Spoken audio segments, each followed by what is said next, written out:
বিরোধিতা কেন করছেন মানে আমার বাবার জিনিস আপনি নিয়ে চলে যাবেন, আমি চুপে বসে থাকবো?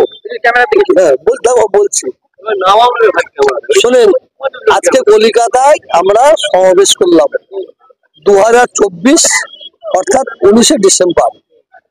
আমাদের 19শে ডিসেম্বর কলকাতায় এসে মিটিং করার কি দরকার ছিল? কেন্দ্রীয়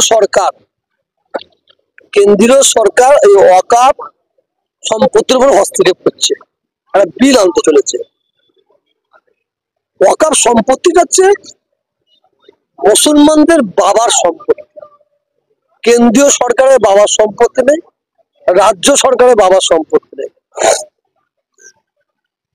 এই ওয়াকফ সম্পত্তি আমাদের পূর্বপুরুষ বাপ দাদু 14 পুরুষে দান করে গেছে, শরীয়তি আইন অনুযায়ী দান করে গেছে।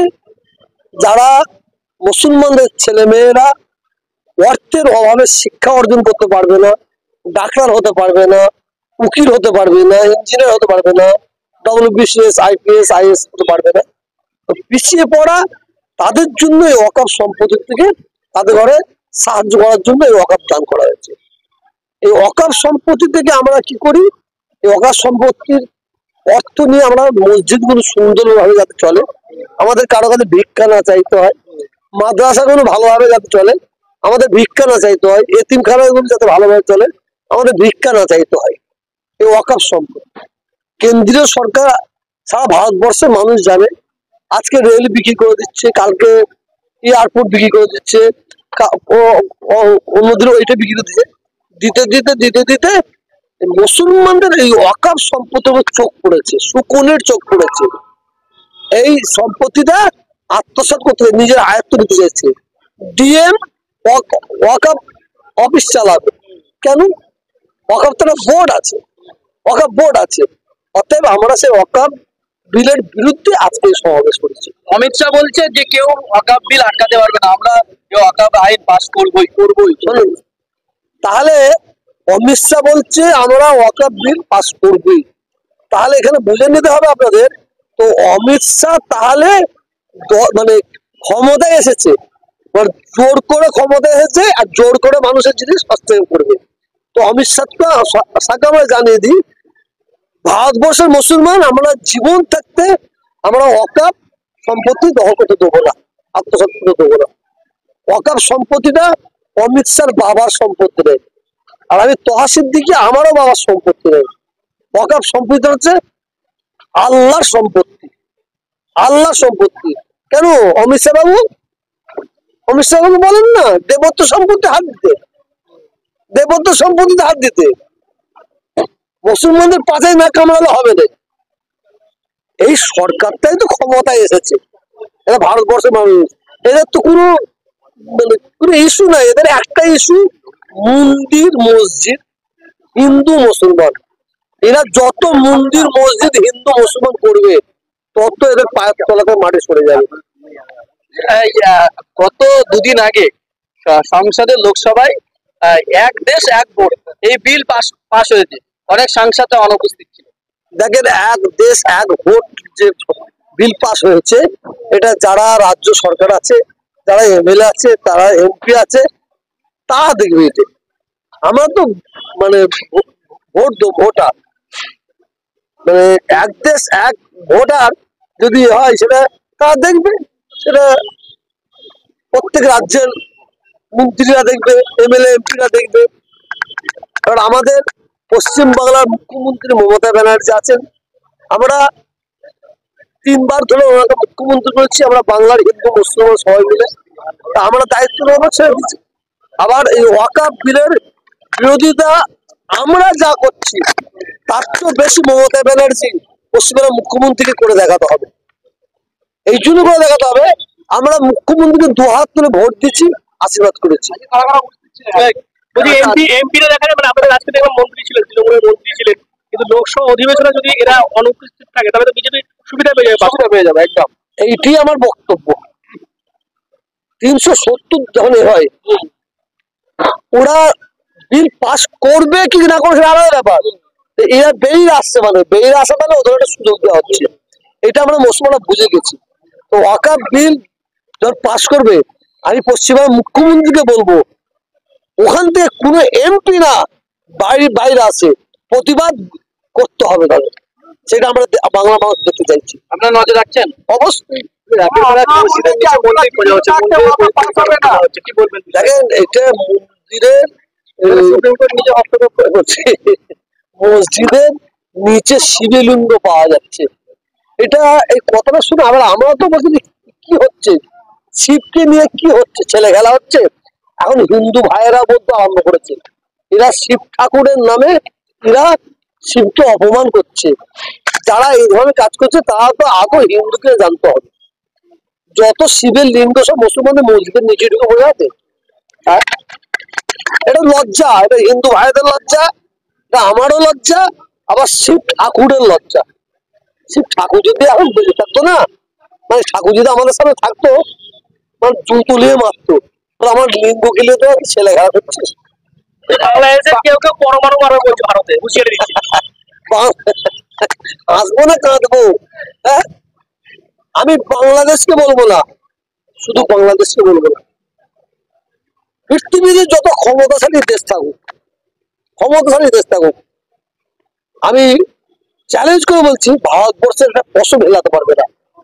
আর ভারতবর্ষের দিকে যদি আগুন তোলে, ও আগুন ঢুকে যাবে, চোখ তোলে চোখ ভেতরে ঢুকে যাবে, এইটা আমি বলতে পারি।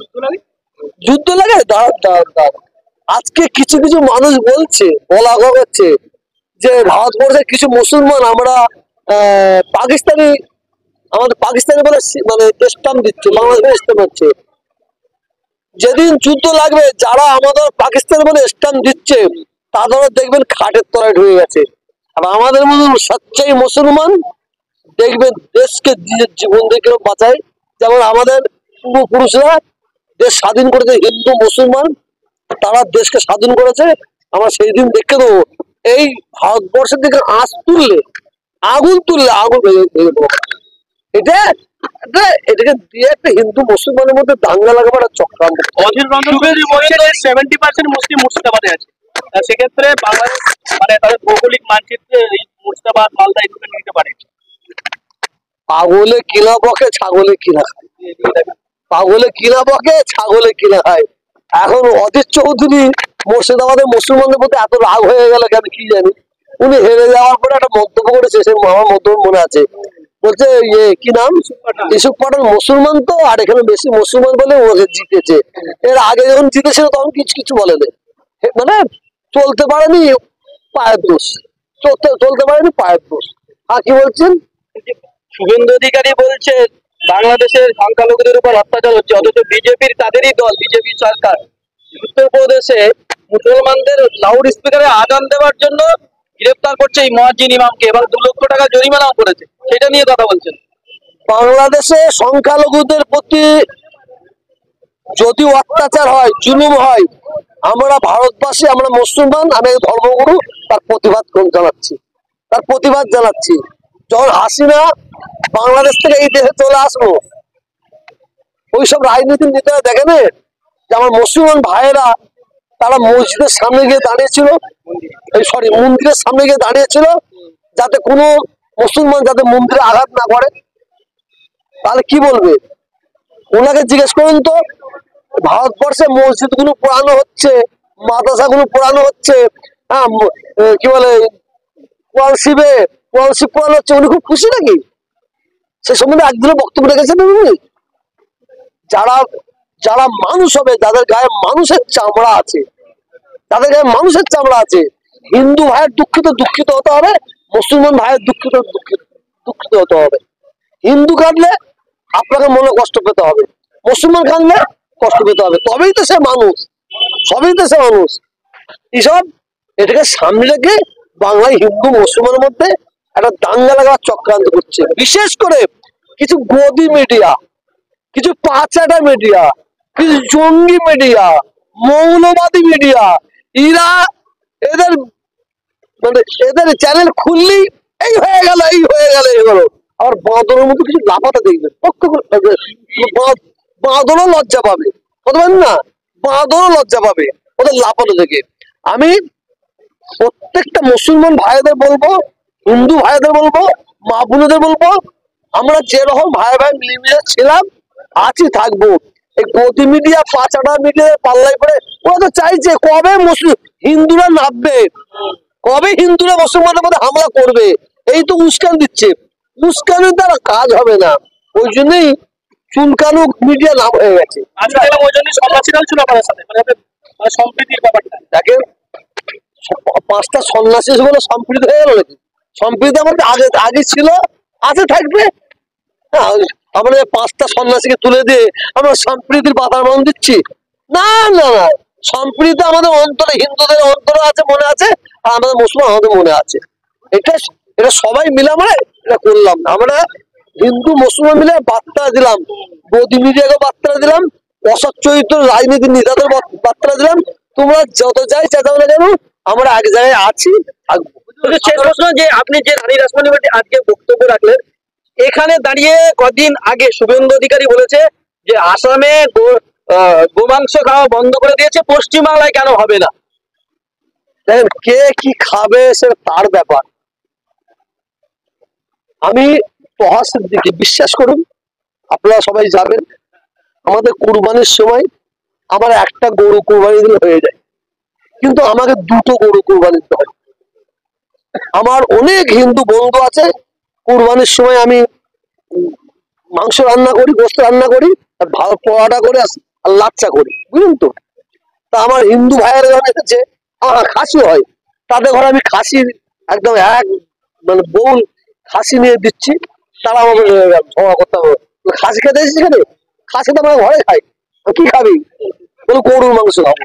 আমার হিন্দু ভাইদের জন্য, আমার বন্ধুদের জন্য আমি এখানে মিথ্যা বলছি, আমি ধর্ম মানুষ, আপনি আসবেন দেখে দেবো, একটা গরু এক্সট্রা করতে হয় আমার। কে কি খাবে কে কি করবে তার ব্যাপার।